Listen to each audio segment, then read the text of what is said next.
Hello, hello, hello, sunshines. How are we doing? Hope we are all well. Hello, Cass. It's so nice to see you here. I'm glad you finally got a day off to come and see me. And hi, hubby. How are you? Hope you're well. You take care, Rabbit. Thank you for stopping by, sweetheart. But hello. How's everybody enjoying their Friday? I hope they're enjoying it very well. Hopefully, after our previous stream, I think I fixed our little tech issue I had with my game. So hopefully we won't have any lag. And that should come up. But also today, you will notice that it is my first stream as an affiliate. So I want to thank you all for the support for getting me here. I may die if you guys support me, but pre-warning on that. But yes, I've added a couple of lovely little redeems in there for you, for jellies. Because, you know, you guys are my jelly babies. And according to Kit, I am Jelly Mama. Even though I'm a dragon, who loves jellyfish, Jelly Mama was the name picked for me. And Jelly Babies was the name for the community picked, which I think is super fucking sweet. So that's always good. I also do have another PNG model I will be using for my next stream for story times and stuff, which will be super fun. Oh, hello Castiel. Beautiful baby. I hope you are doing very well. For our redeems, you'll probably notice there's a couple of... We got the basic ones. But I do have a few that are catered to me. As most of you know, I'm a voice actress. So you get a little Yoshi noise for 500. Because I'm Welsh, I can say the long Welsh place. But you gotta work for that one. One of my favourite ones is Validate Me. Because, you know, you're all precious peeps and I love you. So you'll get a lovely, wholesome and loving, accepting message from moi. I've added one for Guide the Raid because sometimes I'll skim through to see who is online. But I'd love to expand the horizon and meet plenty of new people. So we shall be doing that at some point. If you guys have a specific person you want me to check out, always feel free to let me know if you cash in the Guide the Raid one. We have a song, Sing You're My Sunshine. Now, I'm very, self-conscious about my voice, but, you know, for 4,000, you'll get a little song from me. And one of my favorites is, for 5,000, would be Lose Your Glasses. Because IRL, I wear glasses, so, and I'm pretty blind without them. So that would make reading creepypastas, other stories, and generally looking at my laptop screen quite difficult. So that would be on for 5 minutes and stuff like that. I've done all my little sharing to let everyone know I'm alive. So maybe they'll come. It's fine if they don't. I love everybody who turns up. But I'm also learning to set a schedule for myself, so be on the lookout for future schedules because I'm a workaholic. I tend to forget to take care of myself because I take care of other people. But definitely, I do recommend taking breaks and stuff, which is always fun. But I was so excited to do a stream with you guys today. So, hopefully, if I keep my browser open while we play the game, we won't have problems. I lose my glasses all the time in the morning. You get you wearing them. I've been wearing glasses for many years now. I think I ended up I was the last in my family to need glasses. I got them, I think, in year 8 of high school because I couldn't see the board properly. And ever since, like, the only time these come off my face is if I'm in the shower, or when I go to bed, and I have a little shelf I put them on. My partner's supposed to wear his glasses to drive, but he never does, and I'm just like, yep, okay. But genetics is a thing. I thought I was the cool one in my family for like a good few years as a kid, because I was the only one who didn't need glasses, and I'm like, nah, I'm the cool one of the family because I'm special. And then it caught up to me, and I was like, oh no. But like, I've never like not had glasses now for like as long as I can remember. And I had a shower today, and I'd made the stupid mistake of I took my glasses off in my bedroom, and I made the most like blind ass shuffle to the bathroom after that, and I was like, I've become accustomed to it, but I don't like it. I'm like, laser eye surgery, too expensive, definitely. And I don't want to ever try contacts because I don't like the idea of poking myself in the eye. I've done that accidentally before, and it hurts. So, but yes, as long as you know, take care of yourself. I wouldn't want to go like too blind, but apparently from the opticians, my eyesight is sort of like mellowed itself out, so it's not getting any worse per se. Like one eye is getting better, and I'm like, how? But I'm hoping, because I'm currently on my journey as well to quit smoking, that might improve my eye health as well, because I found out smoking damages your eyes. So don't do that, kids. You know. My glasses are so thick they're bulletproof. I didn't know I needed them until I was in college. So I've had to remember everything since I could never see when my high school teacher wrote on the board and thought everyone was like, yeah. It's always interesting when your eyes start to go. I think I'd be more upset if I went deaf, because like I like music, I like listening to stuff. Plus I wouldn't want to go like blind, because like I'd have to relearn how to read per se, like in Braille, and I don't think, you know, reading specific stories in Braille would have like the same effect as like reading it, and I'd find it weird hearing like an audiobook of like erotic fan fiction. I don't know, that's just me. But yeah. But I'm all sorted. I've got my snacks, I've got my drink, I've got my tea because it's standard. I do hope the little jelly redeem points will work and stuff, because still new to everything. Also, you'll probably notice we will have an ad break like every so often. Oh, posture check. Thank you, Manager Eisen. Get me all situated. Thank you very much. You sneaking in. But it's good to see you, Eisen. I hope you're taking very good care of yourself and you're not overstudying. But yes, I'm so glad you finally came to my affiliate stream. I'm super happy. I've missed talking to you. We need to schedule a lovely voice chat at some point. Probably tomorrow or something. Because I've got a streaming break tomorrow. I'm being good. I'm taking care of myself as always. Oh no, work comes first.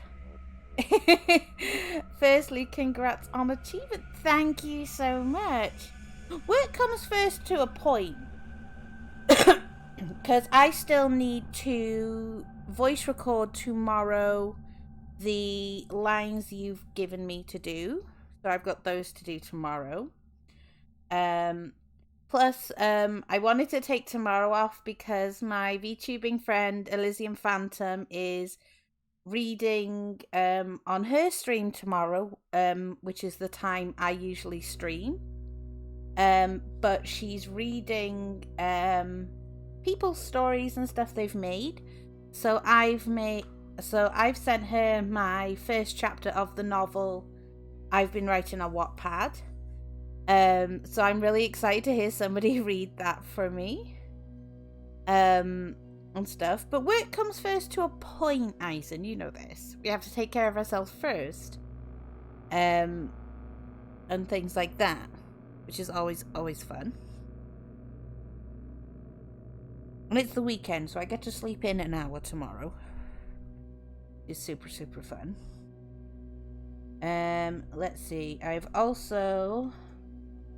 updated my throne, ready for Halloween and such. And then for new friends, you are free to come and join us in the Ravens Hollow server, which is my baby. And especially if you're a creative person as well, you're free to use that server and, you know, promote your own stuff. And in Ravens Hollow, we also preach mental health and self-care. So it's okay to take care of everybody else, but we always start with you. And I'd like to inform you of a certain individual who's been working on something special regarding a 2D VTuber model. I know. No, you didn't. They didn't. Am I getting another present? Oh my god, it's not Christmas yet. You fucking spoil me, sir. You and all the boys, they spoil me. Oh, absolutely fucking lovely people. I wasn't prepared for today, I told you. I freak out when I get gifts.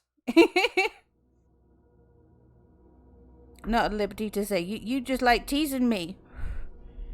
I'll probably cry. I think I might be breaking the fourth wall. Richard is such a fucking sweetheart. Richard is... Oh, he's adorable. He's so good to me.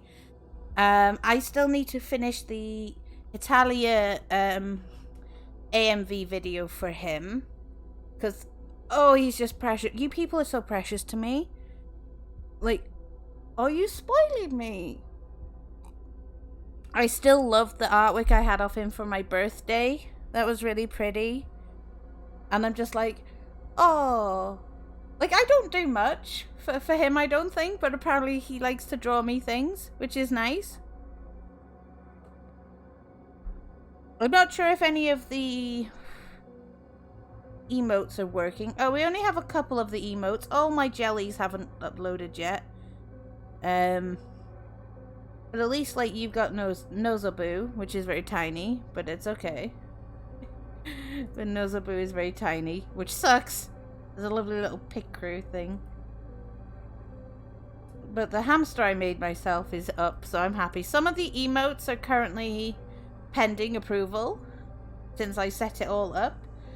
But there will be lots more, along with the rest of the jellies that I made. So those are there. You almost forgot. You have no. What you got? What you got, Eisen? Oh, dude. Eisen is best manager, by the way. Absolutely lovely. I'm always nervous when Eisen and my big bosses are in the chat, because they help support one of my lovely... Oh my Jesus! Oh, thank you! Oh, I'm gonna get a heart attack from those. Thank you, Anonymous Cheerer, for the 5 bits. Hi, Kai! How are you? You made it! I missed you. I hope you're doing so well. Oh, you're absolutely precious. I love your little ghosties. Your little ghosty emotes. They're so cute. I like spooky stuff. But I've missed you, Kai. You need to answer my DMs. I worry about you. Now it's time for my... Oh, no! Oh, Oh, we've not even started today, and I'm already freaking out now. But that's okay. So let's hope that my lovely game behaves. Thank you for the bits. Oh my god, come on. Oh, 15 bits, Eisen. Thank you. Thank you. So, I'll try not to get too distracted, but I cannot stop smiling right now. Thank you. If there is a bit of lag, do let me know, because, you know, we always have, like, scuffed streams with me sometimes, so that's fine. So today, we're going to attempt again to play The Night Spoke Our Names. We had some issues last time, but that's okay. If all else fails... Oh my god, hubby! Thank you for the 16 bits! You're absolutely precious! More to come in the future. Kyber found the account shenanigans and I have just been scolded. Well, I did tell you, Eisen. I did tell you he's going to find out and then he's going to come for your kneecaps. Kai, don't punish him too much, but I did tell him you'd be, you know, not to do it. Oh dear. Oh dear. I'll be having words with you two later on. But thank you so much, hubby, for the bits. You're absolutely fucking precious and I love you. Oh, I love this community. You guys are absolutely so sweet. I was not prepared for today. I knew it was going to happen. Especially if Eisen and Kai found out. I knew it was going to happen, but I wasn't prepared for it. So let's see if this works. If there's any lag or anything, do let me know. And we'll see how we go with that. I hope the scolding wasn't too bad though, Eisen. I do hope that. So, out there, it waited patiently. At night, those evil green eyes stalked us, hoping we'd fail and become an easy prey. We'd need food and wood to survive. Winter will soon be here. Okay. Ooh. So, the premise of the game... Let me make sure my volume is not flipping loud. Too loud. Doo-doo-doo. There we go. Turn that down a bit so nobody's deaf. There we go. So the premise of this game is, so we have 10 days until winter. We currently have 2 people. 1 out of 65 food, represented by our apple. Apple Bapple. And 0 out of 45 wood. It's currently sunny. It says we have 65 food rations and 45 logs. That would be enough to survive the winter. We can choose to end day, but we don't want to do that right now. We want to use our 2 dice, so they give us a set number each day. So we have a 3 and a 2. So we can put these into any of these. Let's see. Yes. Okay. So we could gather food. Adds X amount of food rations. The X is based by what number we have on our die. So we could prioritize food first or wood. But seeing as we have 1 out of 65 food, I'd prioritize the 2. Then put the 3 as add X logs. Grayed out is extra rations. We lose 2 food rations and a dice gets a +1. Or we could change the leader. We lose 1 dice, but we re-roll the other. We don't really want to do that at the minute because we only have 2. So for now, we will drag and move that up there. So that's taking a dice, but it's also unlocked this one. But I'd rather not lose the 2 we've just spent, so we'll pop and get the wood. And we can end our day. Awesome. So 9 days until winter. Still have 2 people, but we have 3 wood and 3 food. It's nighttime right now, and it says you'll get new dice at the start of each night. Right now, we have a 5 and a 2, but we can't do anything because they're all grayed out. Which will be interesting. Grayed out so far was Bad Dreams. All your dice have their values reduced to a half, rounded down. A Storm increases the requisites of all unfinished researches by 1. And Treachery. We lose 6 times X resources of logs and food rations. Thankfully, we don't need to do anything because it's a quiet night. There won't be many like this. Make sure you get some rest. Rest is always important. Super, super important. And we end our night.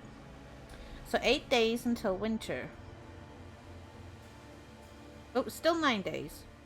Overlays are very fun. So now it's the daytime. So to make it through the winter, we need more help. We only have 2 people. So we have rolled a 5 and a 2 today. So we could add 5 food rations. Or add 2. We can add food, logs, an extra ration, change the leader, we lose the dice but re-roll the others. We now have some arrows. So we could research housing for 4. Your settlement gets 1 more person for 8, but we have 7, so we can't get that one yet. These have to add up what we need. So we will need to research housing. So what we'll do is we'll drag that up there. So then we have 2 to spare. We can't research fences, which grants us another person because we need a total of 8. And a well, which gives us 2 more people, and a research council. They're both 14. Did I hear it was Cutie's first affiliate stream? Yes, Scott! Hi! I've been showered with a few biddies from hubby, from my manager Eisen, and my big boss Kai. They're super lovely. And I'm just super happy. Seem to have got my game working from our last stream, which is super fun. Greetings, people. Yes, yes. Excuse me. So we still have our 2 left. So we're at 3 food, 3 wood. Now we have another person. I shall pop it into food. So now we've got no more dice, but because of our new person, we should get 3 dice. Should I have a sip of my tea? Scott, please meet the best manager ever, Eisen. He is a good bean and deserves lots of praise. So now, because we have 3 people, we now have 3. But they couldn't have given me lower rolls, really. Just knock that to a 1. So we have 2 1s and a 3. So a total of 5. So we are now 8 days till winter. Place a dice on a night event to block the effect. Okay. So we don't get a quiet night right now. Bad Dreams is highlighted though. So all your dice have their value reduced to a half, which is rounded down. So I'm going to just use a 1 to use that. So we go into the next day with just 2 dice. Okay, maths is not my strong suit, but we will get through this at some point. So yeah. Some had new ideas that could give us an edge. Okay, so we need to see what options we have. So the 8 and 14s, we can't get more people yet. But we have 2 more little slots at the bottom. Okay. So we can research farming for a total of 8. It's highlighted, but I cannot select it. So it's pretty much similar to these. I need 8 to do so. So that unlocks the other actions in the column. So in order to get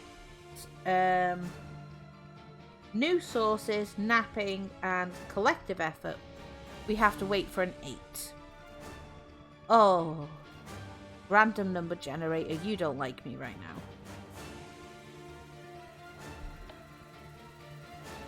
And then carpentry again will unlock efficient organization, prepare for the night, and efficient tools. So of course we don't get that. Okay, so we have 2. So I'd say we'll put a little bit more in there. And then we'll grab a little bit more food. Okay, so we can end the day. Oh, that is a nice one. So increase the requisites of all unfinished researches by 1. Increase the requisite. Oh, no. I don't want to cost myself 9 for a thing. We'll sadly use the 5. So, would someone watch out during the night, or would we risk facing the consequences? Only 7 days left until winter. We're on 6 food and 6 wood, and 3 people. So essentially that's 2 food and 2 wood per at the moment. Go me and my maths.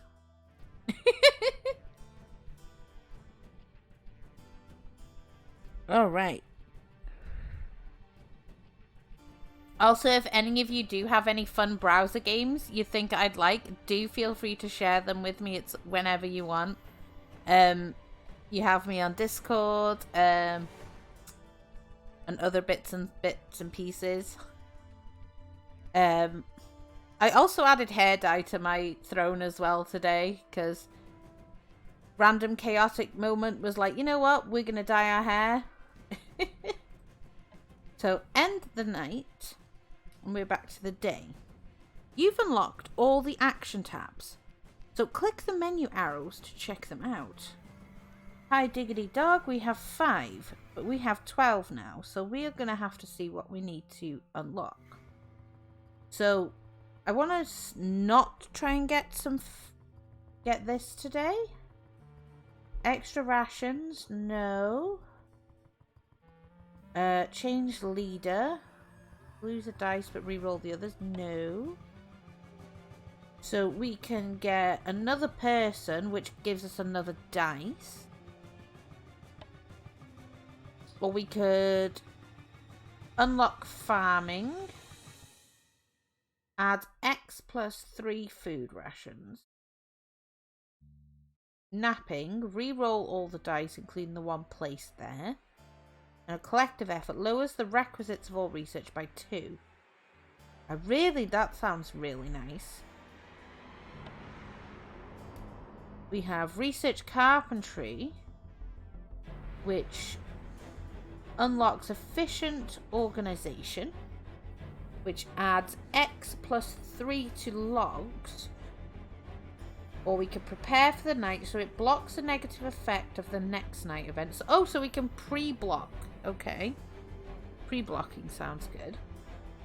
Or efficient tools. Lose a log and a dice gets plus 2. And then we could use our 12 to unlock research communications. Unlocks the tabs of exchange. Lose X amount of logs at X amount of food. Okay, so alchemy, in a sense. Equivalent exchange. Social meeting. Reduce dice value by 1. And send for help. Duplicate a dice. Ooh. I know. Hi, sweetheart. Hi, Anime. Yeah, I got affiliate. I've been spoiled by hubby, my manager, and my boss. They're very good. But yes, I'm super happy. Managed to get little biddies and stuff. And I have some chat redeems set up as well. Oh, thank you, Anime. And I've managed to fix my game issue as well, Anime. So we're currently learning that Nozomi is sucky at maths. So we can unlock that, which I don't want to waste all 12, because maybe if I unlock food, I think food would be more important than a log. This game turned from simple to extreme. I know. There's so many choices and I feel like I'm gonna kill one of them at some point, and I feel bad because it's like, I don't know these people. I go not too bad. Too indecisive. Oh yeah. I like the food rations. Maybe that one.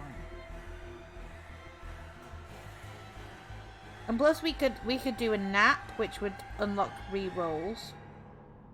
But if I unlock that, these will all be unlocked then, so I don't have to pay individually to unlock those. Indecisive story of my life, yes. Oh, look at your little bitty emote next to your name, hubby. Oh, that's really cute. You have number 1 and Eisen has number 2 next to their name. Oh! So let's see. If we do that, which leaves us a 2. I don't get a 4 back? Well, rude. Re-roll the dice, including the one there. So you've taken my dice. You're not giving me a 2 back. It's like, no, we'll just take that. That's fine. That's fine. So we'll end the day. So we're back to 3 dice. Who would stand guard tonight? Lose 6 resources of logs and food rations. Hell no. Get in there. We are not losing the tiny resources I have. So that leaves us going into day 6 with 10. Okay. I'm thankful they gave me a 1 because I'd cry if that was a higher high number. I think anything like, I think 3 or above, you'll be right back. Your pizza. Oh, pizza sounds really nice. Oh, I hope it's a yummy pizza. I had pizza for my dinner today. I had a cheese pizza. And it was stuffed crust with some cheese. And then I had some garlic bread with that. And that was tasty.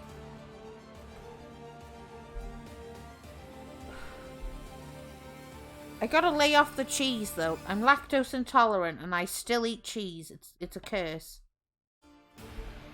So we can add logs. Food. Change the leader. Let's see. We've unlocked that. Rich is the guy that delivered it. The sight of him in those clothes is Oh, don't judge Richard. It's a valid form of employment to deliver pizzas. You better have tipped him well. He's a good boy. Oh. I hope you told Richard I said hello as well. So, we can do a research fence. Lactose intolerant buddies, Cass. Oh. Mine didn't develop until later on in life. Which I found was really sucky.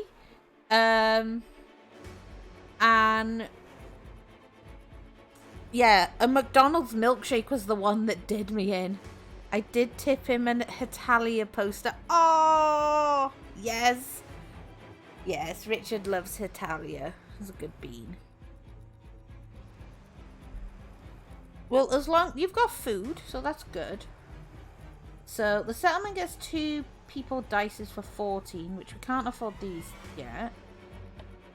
I don't want to waste it on another person because I've just noticed we're down to 1 food and 1 wood. Oh, no. I told you, I'm going to kill them off. We got 6 days until winter. Oh, God. So, I can add X plus 3 foods of rations. Hold a minute. X food would only give me 5. The math brain is happening. So 5 plus 3. Oh! So we can do 8. We get 9 because we had 1. And then... Oh, shit! Well, I can't get X plus 3 logs, but I'll have to use the other one on standard logs because, you know, they're gonna freeze. We don't want them freezing. Okay. 6, 5, and a 4. Oh, thank God you gave me a quiet night. Oh. Oh, I'm so happy. I'm becoming one with my pillows on my chair. It's very comfy. It's that cold today that I've brought the fluffy pajamas out. Because it's needed. Might nibble on a sweetie. Do you need the pizza for the guys over there for the winter? I even have garlic breadsticks. I know. I had to use all my dice to make sure I fed them. Okay, so we got 5 days left till winter. I'm not sure if it's worth spending 8 maybe on another person.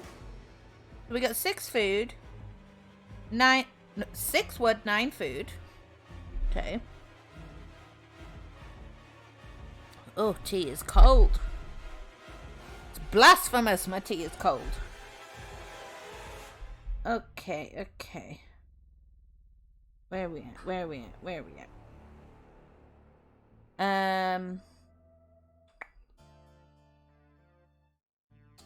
X food.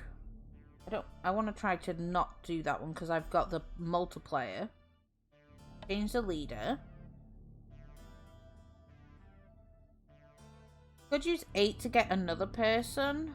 But 6, 7, 8, 9, 10, 11, 12, 13, 14. I'd have to use all 3 dice to get 2 more people. And they won't give me the next dice till the next day. Or the next night. What we got? We can get more food. Reroll. Lower the requisites by 2. Yeah. No. Okay, you want a 1. Okay. So let me get a 1 dice. That'll be cool, because it's got a little dot in it. Okay. What's this one? I can at 5 and an 8. Okay. What's this one? A 12. 7, 8, 9, 10, 11, 6, 11. That unlocks my logs. I don't want to waste it all on that, though. Oh, God, the decisiveness. Do I get another person? I think another person might be beneficial, to be honest. 5. And then we'll do that one. And 6, what are we needing? More, we could do more food. No, I don't want to do more food. Can't unlock that one, maybe tomorrow. Just get him standard wood, I think. Trying to plan it out. Add 3 to food.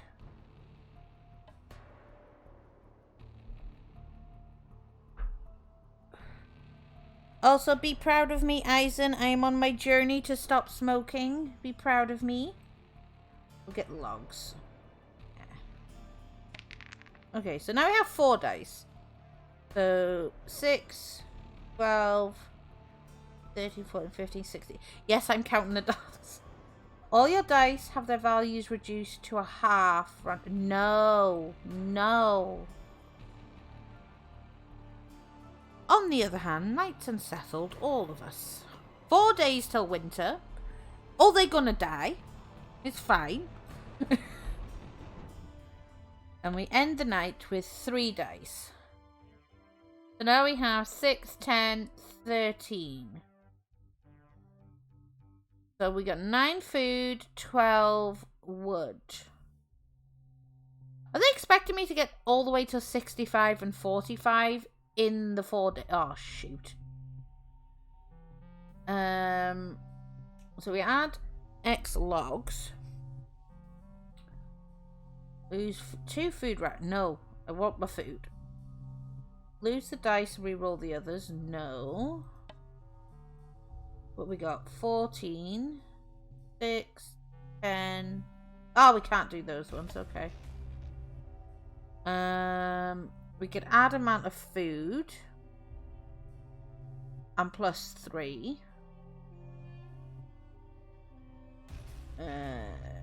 Lowers the requisite by 2. I don't have a 1 for that. Unlock that. 4, 7. 12. And that unlocks that one. God damn it. Which one should I do? Oh, I'd be dead in a zombie apocalypse. The panic sets in. I can plan and plan, but then it just, you know. I think I'll do food for that one. Reroll the dice. What was the requisites of research? Can't do that one. 6. And then I think we'll just unlock this one. Yes. A week passed. So fast. Bloody no. I'd say go for the communication, for the duplication. I think we should do that. So, oh, what is this? 2111. Increase all requisites of unfinished. You buggers. Day 8. Day 5. Day 3. Yes. 3 days till winter. Oh, it's a guarantee they'll die. Guarantee of death. It's happening. Mushroom. So, we have... The others were starting to be aware of how close winter was. No, it's not. So 3 days. 4 people, 15 food, and we got 12 wood. Oh, they will die. I am so sorry. But it's okay. I think it's just gonna punish you regardless. So we can add food and all that. Lose 2 food, dice gains +1. Lose this dice but re-roll the others. Maybe.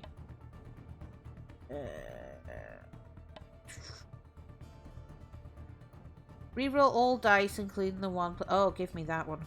For the love of God. Right, so we got a 5, 4, and a 2. Awesome. Better than nothing, I suppose. And logs. We could block negative effects for the night. How many loggies we got? 12. Right. I want to pop that there, because I don't want to have to get stuck with this stupid thing tomorrow. What else we got? Not a 12. If we get a good roll tomorrow, we'll definitely unlock that, because we can unlock a dupe dice as well. So that might be beneficial. So we could... I think I want to try and stock up on logs and food. Just to try and tide us over. Okay. We can still bounce back, hubby. There's like... We might have this. Maybe if we get over a certain threshold. I'm not too sure. Oh, come on. 3, 2, 2, 1. Would we make it? Not with that attitude, sir. End night.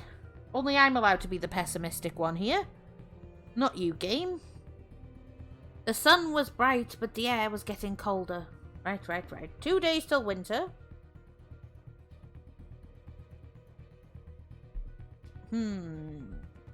Lose that dice, but re-roll the others. No.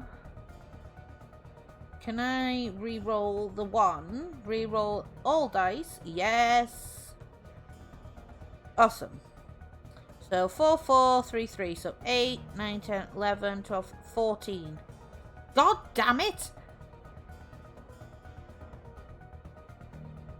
Block negative stuff again and maybe bulk up? 4, 8, 9, 10, 11, 12. Yeah, I'm thinking we need to stock the flip up. Lose a log, dice gets 2. No, we're not losing logs. Right, that one's a no-go. At least I can yeah, that was a good one. Like, especially if you get a 1, it re-rolls all of them, including the one you put in. Lose a log. Add ration. Lowers the exit by 2. We can't do those ones. But I can do that one for food and a +3. Logs, 3 and a +3. So 29 out of 65 food, 23 out of 45 wood. I should stop eating so much. Good God. Lowers the exit by research by 2. We don't have 1. Can't afford that one. Lose 2. Dice gets 1. Lose this dice. Reroll this. No. I think we'll top up those logs. Yeah. Look at me. Saving people. Oh my God. This be our last night. The RNG flipping hates me today. I might just make it. That's what I'm hoping for. Especially since I've got a 1. I can reroll for higher stuff. That reroll was a good one.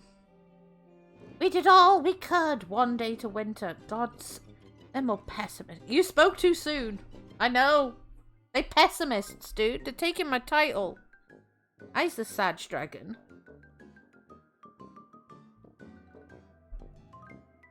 Let's see. Oh, Sebastian. The jinx has appeared! Indeed, indeed, indeed. So, we need to re-roll first, because that is garbage. So, 5, 9, 10, 11, 13, 16. Oh, thank you, thank you. Thank you. Yeah, I was still trying to figure those out. Like, my brain, like, just didn't drop on words. But thank you for adding, like, banned terms to my thing. Thank you.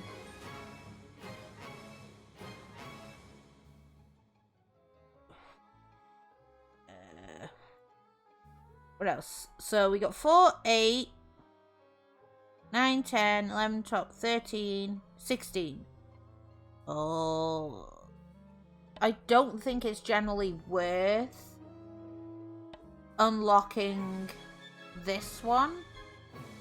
Because you lose X logs and add food. Don't mind me. Some words give off a separate vibe. Try to ignore. Yes, Eisen is doing some lovely mod work for me and just adding some ban words. Everyone should be fine. I haven't had time to set them up myself. But thanking you and taking good care of me and my stream. Thank you. Yeah, I don't think it's worth us unlocking the research communications because we have 1 day till winter and we're still not even like over like well into rations.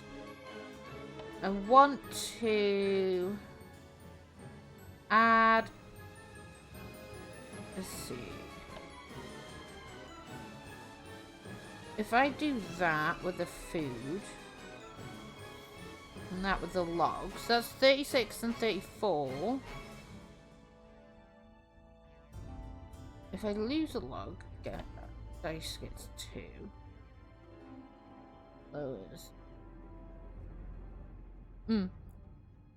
Yes.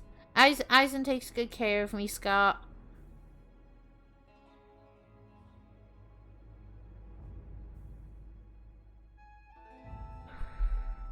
I will be having a break in a minute. I'm not sure if the ads have been playing. I know they're set for every 30 minutes, so I'm not sure if those are working. Because I can't see on my end. I set them up, but I don't know if they work. But they're set for like a minute every 30 minutes, if I recall. You had a few earlier. Okay, they're not too long or anything, I hope, because Callista was helping me set the times up and stuff. No point affording 2 people. This game is all down to the RNG of these dice. But it is crucial you at least get as many dice as you can. But yeah, I hope they're not too long, Scott. They should only be like a minute. 3 over a minute period, I believe. I hope that's not too much for ads, but I know that Callista suggested I do them every 30 minutes.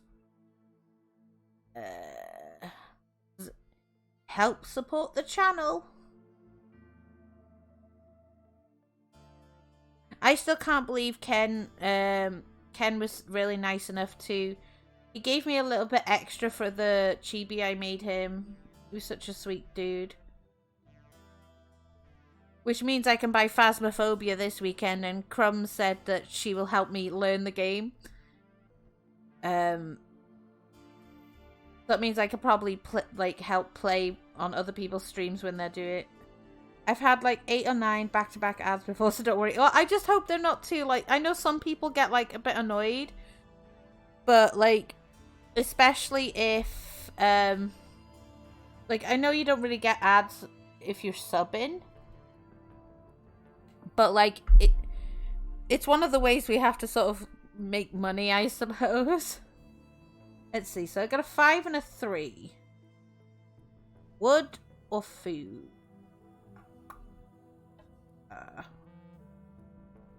Research well. I've done food and I've done that. So I suppose we have to use the other 2 on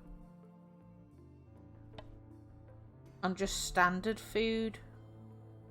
If I put 3 on food, 5 on wood. So 39 and 39. Okay, okay.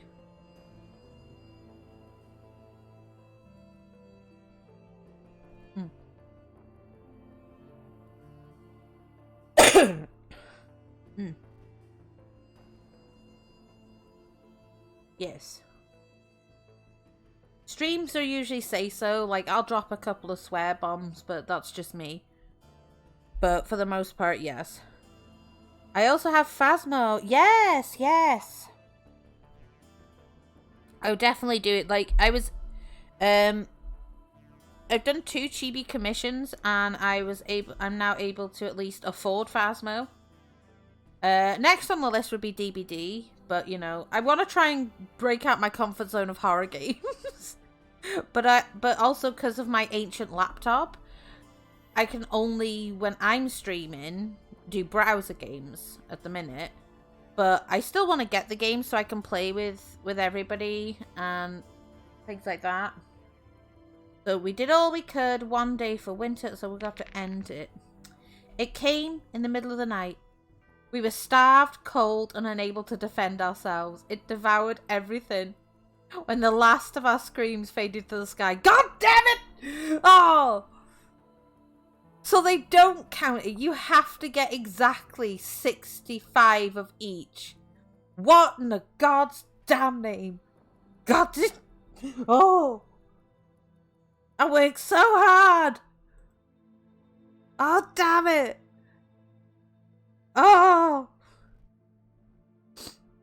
Oh my God. Oh, I know, hubby. That is my fucking reaction. Oh! Oh, God. Oh. Oh my God. We're gonna redo this after I've had a break. Oh my God.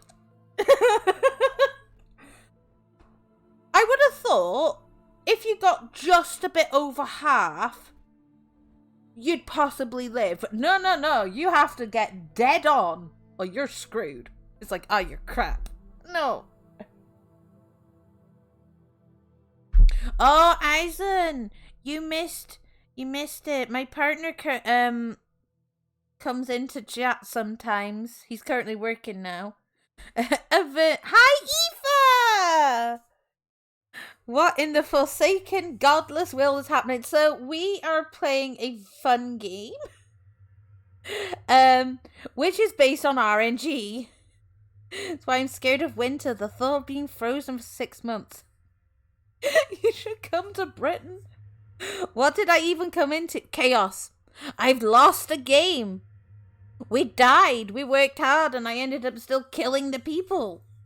If I get DBD before November 3rd, I believe you'll be able to participate in Halloween. Oh, I know. Callista was telling me about the Halloween event. And stuff like that. Wait. I know, Eva. I hope the doggo is well, Eva. But yes, thank you for coming to my affiliate stream, Eva. Yay! My Nozomi killed us, is what happened. Yes. I'm so sorry, hubby. I didn't pee you off today. That's good, that's good. That's all good, that's good. I want to say, I didn't hear anything you said that was directed at me because the stream froze again. God damn it. I'm sorry if it froze for you. I said my partner comes on the stream sometimes. He's working at the minute, but he sometimes comes on. 2 challenges away from fully doing the level 1 tome. Ooh. I think the main reason I want to get DBD at some point, it's living in my Steam wish list at the minute, is for the simple fact I want to be the killer and I just want to go around killing people. I'm totally innocent, I swear. I really am. I'm sorry, I missed my chance to say hello to Mr. Oh, as much as I wish I was married. He doesn't want to get married, but we are on a long-term engagement. I'll have to show you the ring. Oh, thank you, Cass, for the follow. Thank you, sweetheart. But yeah, we will be celebrating our 10-year anniversary in May next year, so I'm super happy for that. We haven't really decided what we want to do yet. He's considering like taking us to a spa, but in April, before our anniversary, we are planning to go to a little holiday park. I knew you had conspiracy. Oh, have I not told you, Eisen, about my the stories I make up on RimWorld? I have cannibal colonists on RimWorld, and I give them stories. And I mean, I've threatened to take your kneecaps a couple of times, so you know. But yes, definitely split killer persona. I'm super sweet, but I have said I'd stab a person for my friends. I get very protective of people, especially people I care about a lot. So yes. But I definitely want to be a killer for them. Oh yes, I was talking about Cal. Yeah, Callie. She was telling me about the Halloween event for DBD. And Callie's been helping me with, like, she was helping me yesterday set up the ad times for my stream and stuff. Because this is all super new for me. But also, if you guys have any browser games I'd like, let me know, because my laptop can only seem to run those at the moment. Until I get, like, an actual computer setup and stuff like that. We living on the edge here with Dino laptop, but that's fine. I know, I love Callie. She's an absolute sweetheart. I totally don't main one of the most sadistic killers. Oh, which one, Scott? I'm not sure which one I'd want to go with, but I've been watching like quite a few of the VTubers play it, and I'm just like, I just really want to kill someone with it. Trickster and Huntress. Ooh, nice. I want to play, I think it's the girl from The Ring. Like, she's in there. Because I'd like to play that one. And possibly Mike Myers as well, because, you know, I do like me some Halloween spooky stuff. That is, it looks super fun, but for me, like, I think I was watching Scorpy yesterday play some of it. Oh, Puddles the Clown. I love Puddles the Clown. It's Puddles. Every time I hear like Puddles, it just reminds me of like Peppa Pig and just muddy puddles. It's like, oh, what a name you had to give to the clown. My mum would hate that. She's absolutely terrified of clowns. He's the shape. Oh, I've got so much learning to do, but yeah, that's gonna DBD will live on my Steam wish list. I'm gonna buy Phasmophobia tomorrow. Thanks to Tia and Ken commissioning some chibis off me. And then so DBD will be fun just because, you know, I need to get the stabby energy out sometimes, you know? We have to stabby stab them, which is also awesome fun. But it is over an hour, which means I need to make more tea. My tea is cold, and that is a crime to British people. So, even though you guys take care of me and make sure I stretch and stay hydrated, you guys need to make sure you get yourself something to eat, drink, stretch, and all that stuff. And I'll pop you guys on the intermission screen. And when we come back, we'll attempt to keep our lovely horns alive this time and hope we get better dice rolls. More pizza, yay! It's okay, hubby, I will not try and kill you next round. So I'm going to grab myself a cup of tea, stretch my legs and stuff, and we shall be back in about 5-10ish minutes. Enjoy your breaks.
I have returned. Yes. Hello, hello. I now have hot tea. And I had a few sweets before I came back on. It's all fun. Hope you guys stretched your legs too. So, we are on a mission to save our lovely pawns from dying this winter. One day we will make them live. Maybe we should push for,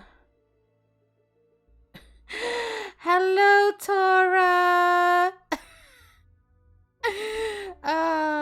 Oh, Ziggy, sweetheart! Let me give you a shout out, you beautiful bugger. I love you. Manager Eisen, this is Tora I told you about. He's absolutely precious and has a lovely voice. I told you, a simp for this beautiful bugger. He's absolutely lovely. I love his face, I love his voice, and he's just precious. But yes, I've just got back off break, Tora. I'm so happy you're here. Today is affiliate day. I'm glad to see you doing well. But yes, be sure to go check out Tora whenever you get the chance, everybody. He is a lovely streamer. Of course, I'm super happy to have you. We killed all our little pawns for our game. So we get to try that again. I think it's called the Winter... Something that the night that took our name. But it's a basically dice-based game. It's RNG rate, predictable, which is always fun. And I set up a couple of jelly redeems as well, so that's super fun. And one of them is like, you gotta save for it if you want to hear me sing. I don't know. Tora might hear me sing before that. But you never know. I still need to organise karaoke night, Tora, so that's going to happen too. Is also for funds. So let us see. It killed us. So we get to play again. The game's called The Night Spoke Our Names. Essentially, we have to keep people alive and get exactly 65 food and 65 wood. But the game does not like us half the time. So out there, it waited patiently. At night, those evil green eyes stalked us, hoping we'd fail and become an easy prey. We'd need food and wood to survive. Winter will soon be here. I do plan to read a few more creepypastas tonight as well. So again, we're back to 10 days till winter, 2 people, 1 out of 65 food, and 1 out of 45 wood. We've got 2 6s to start. Okay. That is a good start, to be honest. Yes, that is good, actually. Let's see how it goes. Yes, exactly, hubby. We've started with 2 6s, so that's pretty much a good start. I'm thinking I need to push for more dice this round. So we got a chill night, and we'll get new dice at the start of each night. Got a 5 and a 1. Oh, that 1 ain't so good. Lose the dice, but re-roll the others. Food. Research. A settlement gets 1 more. Yeah. I'll take that. Thanks. And then we'll use that 1 to add another log. Yeah. Oh, come on. A 5? Jeez. All dice have their value reduced to a half rounded. No. I've already got low enough numbers. I don't need any more of that. 8 days. I'll try not to kill us this time, hubby. But yes. I'm so glad I have bought a new kettle as well. Now I can have tea. Never, ever boil your water in a microwave. Garbage.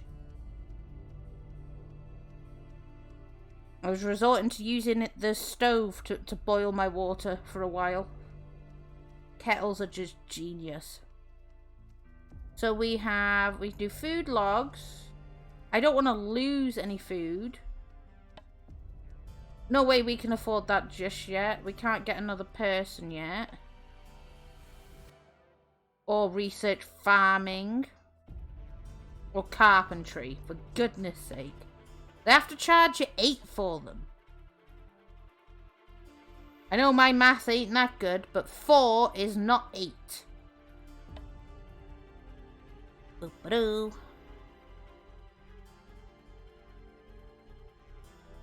I just noticed how Tora just like managed to scrape by the words my moderator and my manager set up.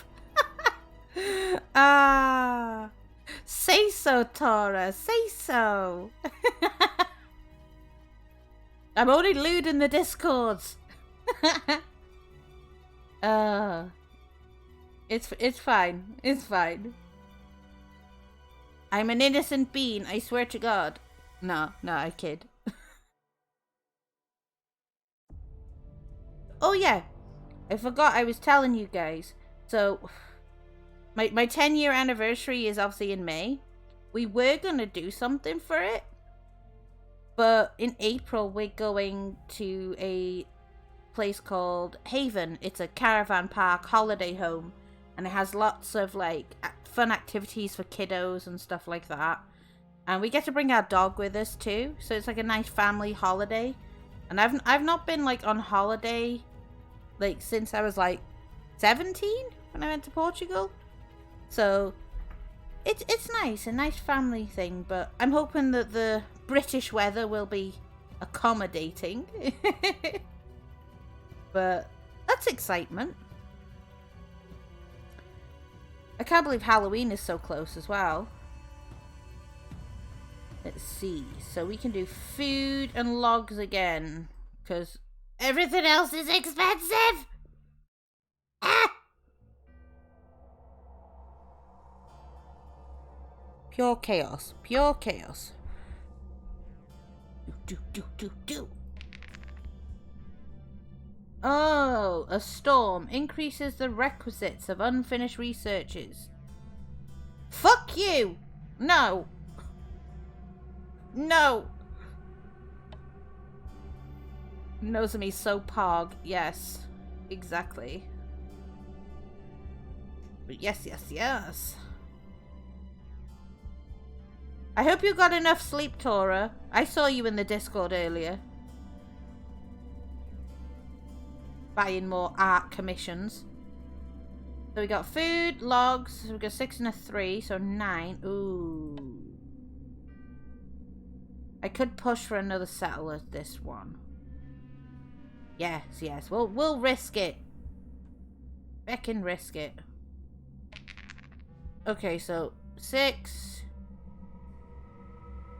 7, 9, 10, 11, 13, 17. God, I suck at counting. Lose 6 times resources of logs and food. Hell no, the lowest one can go in there. Get out of here. I don't need... Oh, no, shit. I forgot they eat. God damn it. Food logs. Don't want to lose rations. Lose the die, but re-roll the others. No. 14. Where is it? Requisites by 2. Re-roll. I need 8. This one. And this one. Re-roll. So we got the re-roll. I still need a 1 for the requisites. God damn. Carpentry is another 8. Nice. I know. Reroll the dice. No, I think we'll just go with the food for now. Now I got 4. Stop giving me low numbers! Damn it! We got a quiet night though. Which is all good. But 5 days and we're still in the shit. Where's me reroll? Oh, damn. Get a 2 in there. Lowers requisites by 2. Right, give me that one. Lower the requisites. Welcome back, Scar. How are you? We may die in this one too. Is she 3 rations of food plus 3, so 6 food. Research carpentry costs 6. Yes. Then I'll do that one. And then that one. Yeah. Oh, come the flip on! Bad dreams. All your dice have their value reduced to a half. No. No. Goddamn no.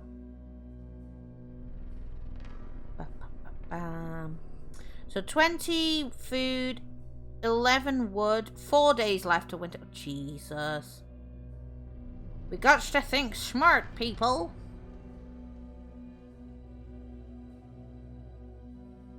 So we can get food normally and logs.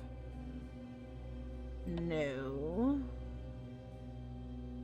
Research, so 6, 10, 12. I can get...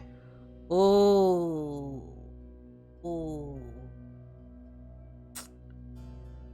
Do we risk it to get another dice? I'm gonna do it. Risk it for a biscuit, everyone. Right. Ah, yes. Increase the requisites of all unfinished research by 1. No. Risk it for the chalky!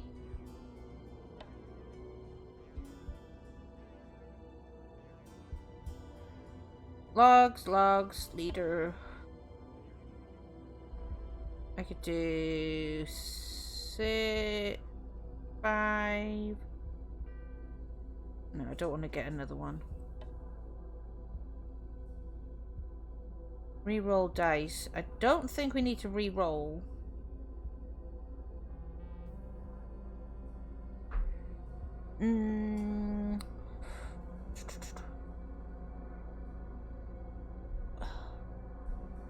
You live in constant fear when your manager and boss are around. I still can't believe you gave me bitties, hubby. You're too precious. Food. Another 2 people. Do you think we should risk it? Okay. So 6. And I'll use the 2. Okay. So we're left with 3 days till winter. So basically we need high as hell rolls. I'm gonna do food. And I'm gonna do logs. Yeah. Alright, let's see. Aight. Fucking treachery can suck my toes. Go the hell away. Alright. Oh, God.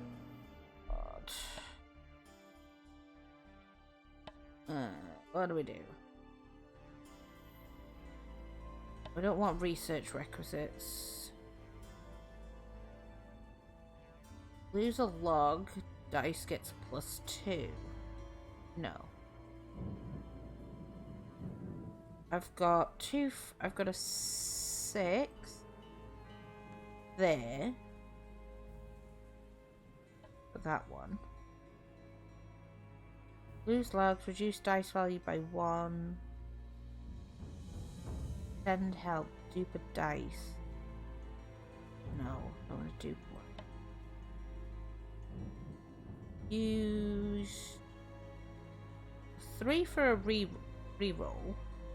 Yes, gives me a 6 for that. Lowers requisite for research by 2. No. Love living on the edge. Yeah, you outbitted my manager, which is quite funny. So we have 8 people. I want to try and take that one out. So there's no negative effect.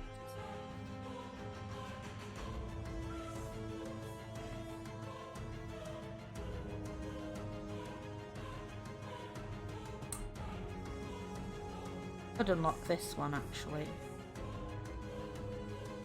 Or go into food. Do we unlock this one or do we use the... Or do we get 5 extra of wood and... Yeah, we'll do 5 extra of... No, I think I want to try and dupe the thingamajiggy. Yeah. So if I do this, which unlocks this, duplicate that, reduce dice value by 1. No, I don't want to do that one. Lose 2 food, dice gets... No. Lose this dice, reroll these. Yes! Give me that. I want to up that. Up that. The 35 and 28 was still low.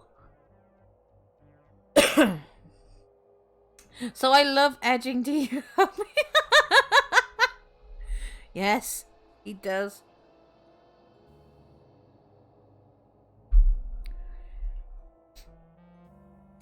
Edge play with consent, folks.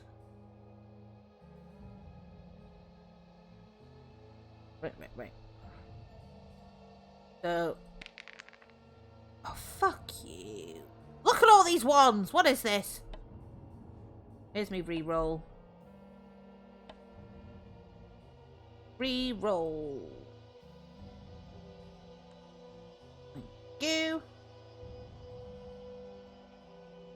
Of all researchers. By 2.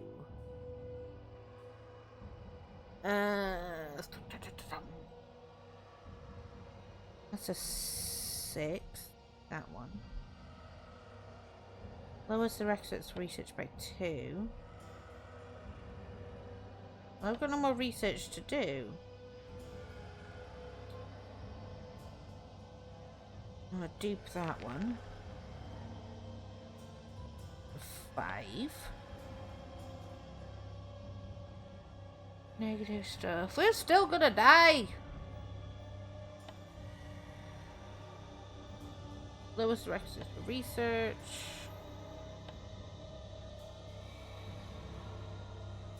Lose 2 food.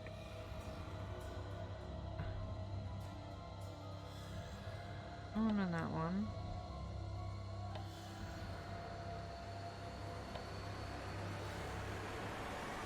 Five for that. Lose a log. Oh, it's not gonna do me any fucking good, is it? Damn it. Reduce dice value by 1. Lose X logs. Add X food. No. Go for the night. Lose a log. Dice gets 2. I don't want to lose stuff though. Fudge. Where's research? We may die. Yeah. Yes. We died! Of course we did! God damn.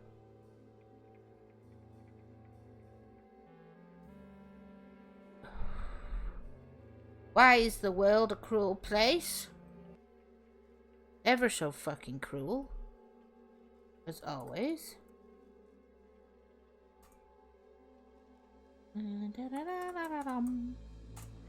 Do all my fun stuff. Alright. Onwards and upwards to try again.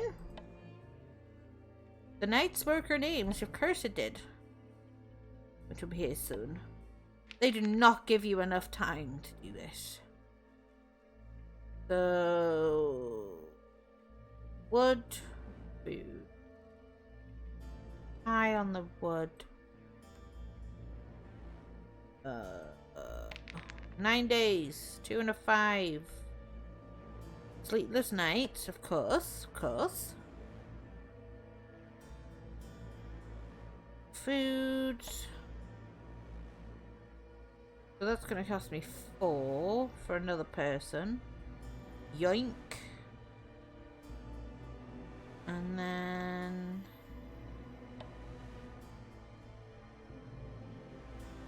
4 for food. So 3, 7. All your dice have their half value. No, why you do this to me? The negatives are evil. Gather food. Wood. Would be ideal if they just didn't fucking eat. Settlement receives 5. I can't get another person yet. God damn. Okay, it looks like we're just doing food and wood for 3, 2 for food, 6. Increase the. God damn it all! I need people. 6. I just need people. Lose 6 extra. God. I'm eating shit again. 6. No, can't even afford more people.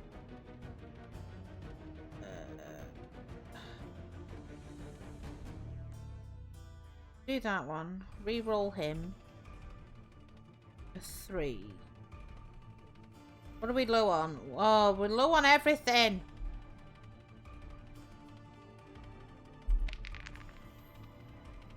6, 8, 10, 16. It's quiet night. Okay.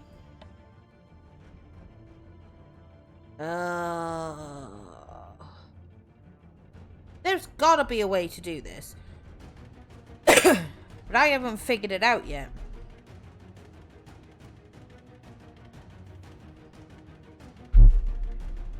Let's see. Lose 2 dice. We lose. I don't want to lose it and then re-roll. No. 6, 10.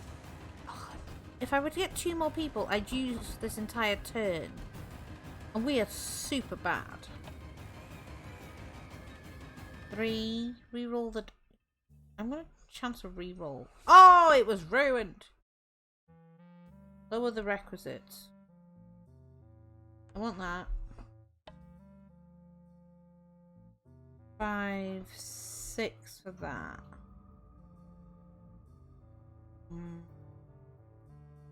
Sure, we'll do it. I mean, you know, we're not doing the best.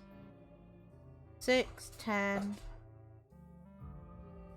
13, 16. All the.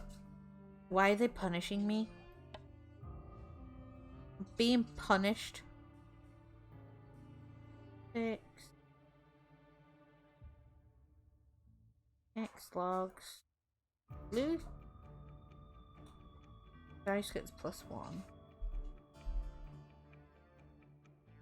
One day we will save everyone, hubby. One day. Lose dice. No, I don't want to lose it. 6. And no. Again, why is it too much? Reroll. Pop that one there. Can I reroll? Oh, you have to give me a 1.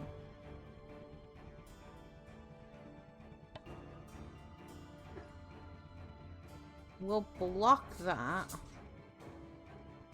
Logs are needed. Not today. I'm gonna double.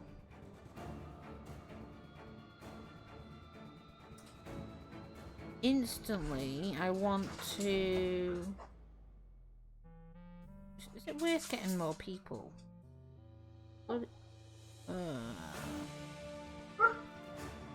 Is it worth... Oh, do we put in the...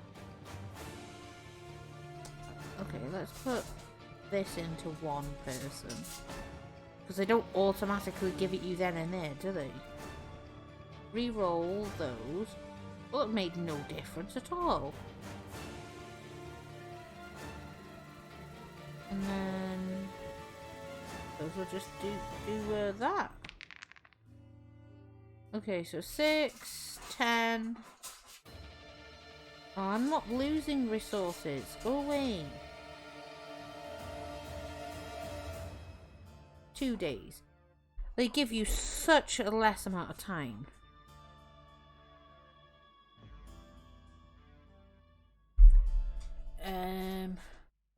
We haven't won so far, so we're doing add-in logs. No, because we want the plus benefit. 6, 10. I want to use a 6 on the food. Use that 1 for a reroll. Was even worse. I've doomed us all. I suppose use the 5 for that.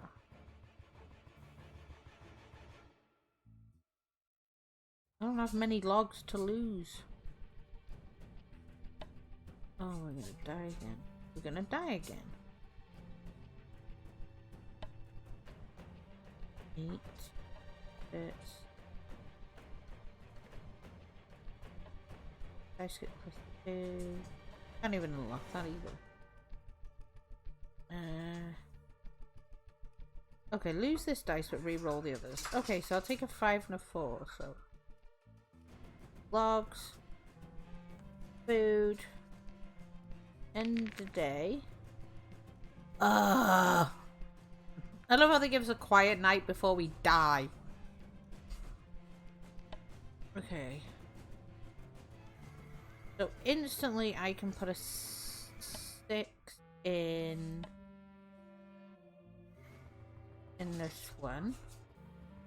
Re-roll the rest. Ah!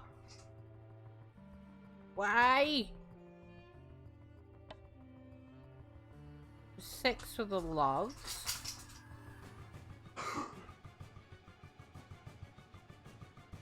Lose a log, a dice gets plus 2. Sure. That did nothing. 10. 6. Oh, I can maybe dupe a dice. Okay.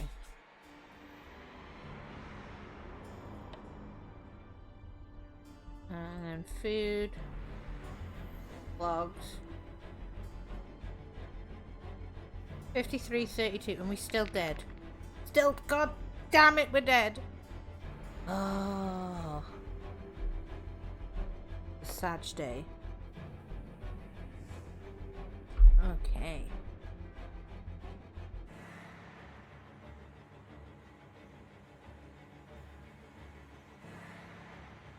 We try again. Try one more. Pretty close. It is, yeah. At least with chess, I sort of know what's going on. As I know how to play chess. Not very good, but I know how to play it. But this is all the RNG. It's constantly just, we're gonna get you. I need a sweet and a snack. Oh god, don't jump on my desk, dude, please. Dog almost knocked my tea and stuff over. You've been ambushed. I got my snacks.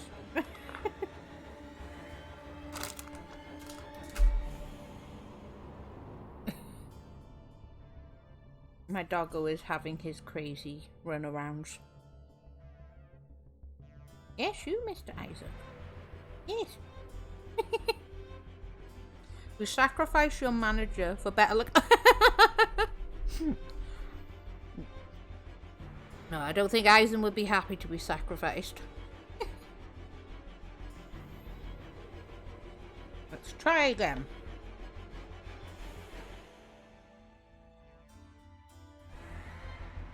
Alright.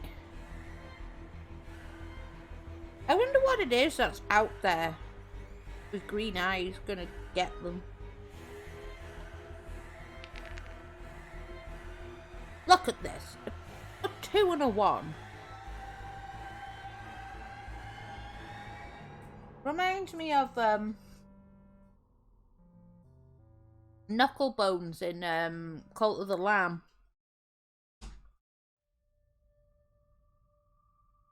The RNGs. Get some wood and that. Okay, 6 and a 4. Quiet night.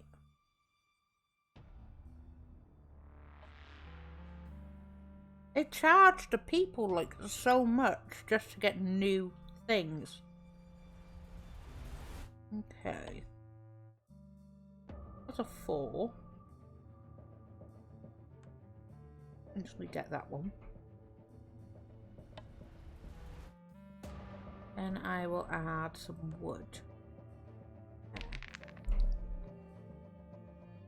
Guys have them. Oh, these negatives do me in.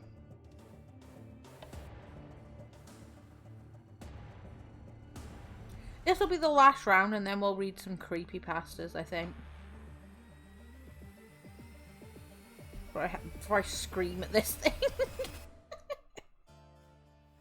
This is always fun. Okay. Food, logs.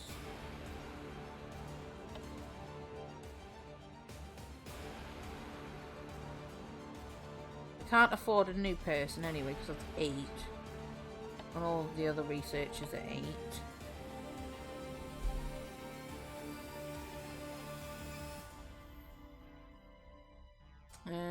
So we got 8. I'll pop this one in food. And this one in logs. Okay. These ones. Increases the requisites of all unfinished researches by 1. Oh, no. So 7 days to go. And we still can't afford another thing anyway.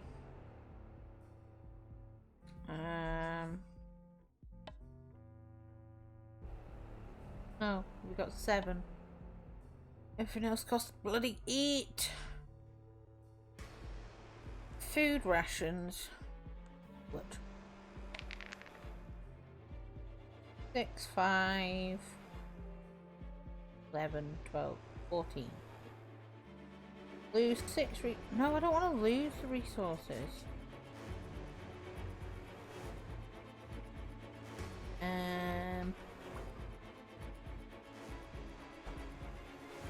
Is that a Callista emote, hubby?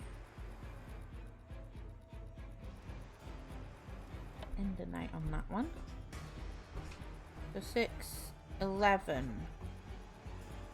I could push for another person, I think. Yeah. At this point, we need another person. So 6, 10, 18. Quiet night. Oh god.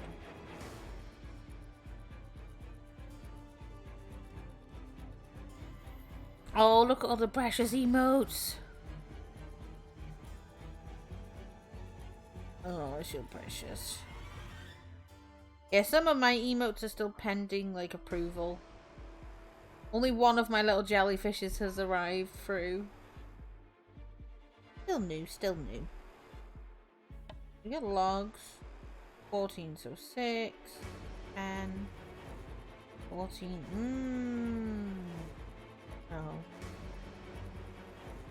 5, 8. Oh, I should have used the 3. The food rations. And then re-roll this to give me some blob.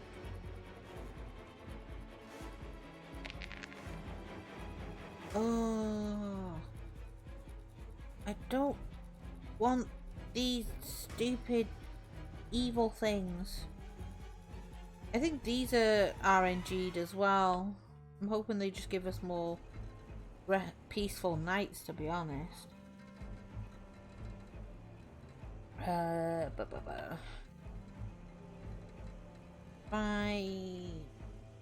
want to see if I can re-roll. Okay. Lowers the requisite for research by 2. Let's add some more food. Then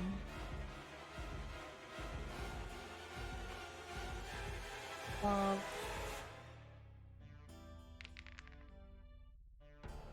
And add that to food.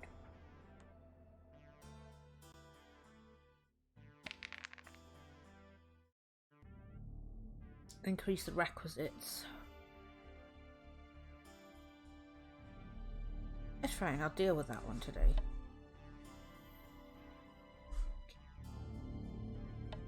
I want to re-roll. Jeez, they've gone up to 15. Oh, fine. Re-roll.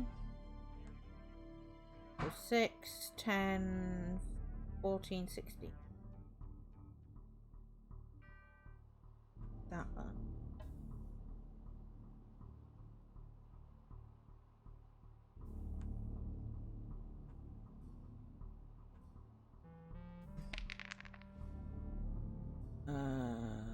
No, I don't want to lose that much stuff.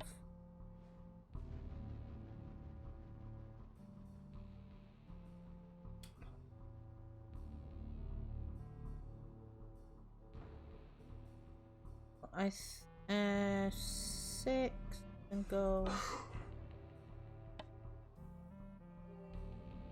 in that one. Reroll that. That could go in there.